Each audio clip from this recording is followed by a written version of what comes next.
देखा, वैसे तो बहुत कलयुग कलयुग चल रहा है फ्रेंड्स आजकल। देखा क्या क्या चल रहा है। 1.5 साल के बच्चों को ऐसे पटक पटक के मार दिया। ऐसे तो कोई जानवरों को भी नहीं करता। ऐसे तो कोई खिलौनों को, अपने खिलौनों को भी नहीं पटकता, जैसे उसने बच्चों को मार दिया। जरा से भी दया नहीं आई। उसने किस बच्चे ने क्या बिगाड़ा था किसी का, बताओ। कल से यही वीडियो देख देख के मेरा तो दिमाग ख़राब हो रहा है बहुत ज़्यादा। और पता नहीं क्या क्या चल रहा है। ये घोर कलयुग है फ्रेंड्स, घोर कलयुग। इसलिए कहते हैं कि भगवान की भक्ति में ध्यान लगाओ और भगवान का पूजा पाठ जरूर करो। भगवान को मत भूलो। मतलब पूजा पाठ भी ना हो तो भगवान भावना के भूखे हैं, कुछ उनको चाहिए नहीं। और हम उनको क्या दे सकते हैं, हम कुछ नहीं दे सकते उनको। तो इसलिए इन चीज़ों से अपने आप को बचा ले जाओ। भगवान की भक्ति में रह के मन से भगवान को ध्यान करो और काम करते करते आओ, भगवान का नाम लेते रहो। भगवान को यही स्वीकार है। ये नहीं है कि बैठ के ही मतलब बहुत घंटे तक पूजा। मैं तो मतलब अपना बता रही हूँ, मैं पूजा करती हूँ तो मैं मन से मतलब बैठती हूँ, तो फिर मेरा उठने का मन नहीं करता। और जब मेरा मन नहीं करता ना तो मैं, लेकिन हमेशा 24 घंटे मेरा ध्यान माँ में लगा रहता है।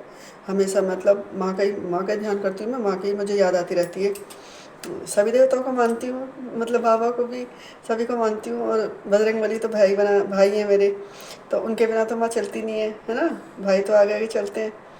तो लेकिन लेकिन सबसे ज़्यादा माँ का ध्यान रहता है मुझे हमेशा।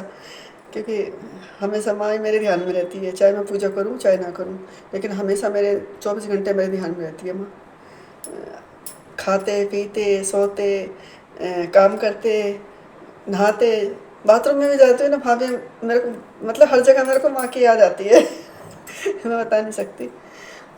और माँ मेरे को फील भी कराती है कि मैं हूँ बहुत, मतलब माँ ने मेरे को बहुत प्यार करती है माँ। सबको प्यार करती है माँ तो, लेकिन मैं तो अपनी बता रही हूँ कि मुझे बहुत प्यार करती है माँ। जो भी कई बार ऐसा हुआ है कि जो मैंने सोचा है, जैसे मैं सोचती हूँ कि ऐसा मतलब माँ ऐसा मतलब हो जाए तो मैं, मेरे को भी ऐसा करना है। तो भाई मैं जैसे बार बार सोचते हैं, दिमाग में इस बात रहती है कि भाई हाँ ऐसा हो जाए, तो ऐसा हो जाता है। मैंने कई बार देखा है, मतलब बहुत बार मेरे साथ ऐसा मतलब हुआ है। माँ ने फील करवाया है कि जो मैंने सोचा है वो हुआ है। और माँ जो ना रक्षा सुरक्षा करती है, हर कठिनाई से बचा कर ले जाती है माँ। तो मैं तो माँ के ध्यान में रहती हूँ। मेरी बहुत प्यारी माँ, मेरी प्यारी प्यारी माँ। मैं तो माँ के बिना रह नहीं सकती। पूजा करूँ चाहे ना करूँ, ऐसा नहीं होता कि मतलब पूजा भी छूट जाती है, मतलब ऐसा नहीं होता। कई बार ऐसा होता है कि पूजा हो नहीं पाती। लेकिन पूजा मैं करती हूँ तो मुझे पूजा में टाइम लगता है। और अगर मैं मंदिर में चली जाऊँ थोड़ी बहुत पूजा करके, मेरे ऐसा लगता है कि जैसे मैंने करी नहीं है पूजा। तो देखिए नाश्ता छोड़ के, मतलब माँ की बात करो तो मैं पूरा दिन बैठ के माँ की बात, मेरे को कुछ चाहिए ऐसा कि मैं पूरा दिन माँ की बात करती रहूँ। और मैं तो ऐसे लोगों के पास बैठती नहीं हूँ जो माँ की बात सुनना। बहुत से लोग ऐसे हैं कि माँ का नाम लेते ही चिढ़ जाते हैं और माँ की बात सुनना तक नहीं चाहते। भाई मैं तो बहुत दुखी हो जाती हूँ। मैं फिर ये सोचती हूँ कि मैं किससे माँ की बात करूँ। क्योंकि बहुत कम लोग हैं जो ऐसे मतलब भक्ति भाव के और माँ के बारे में।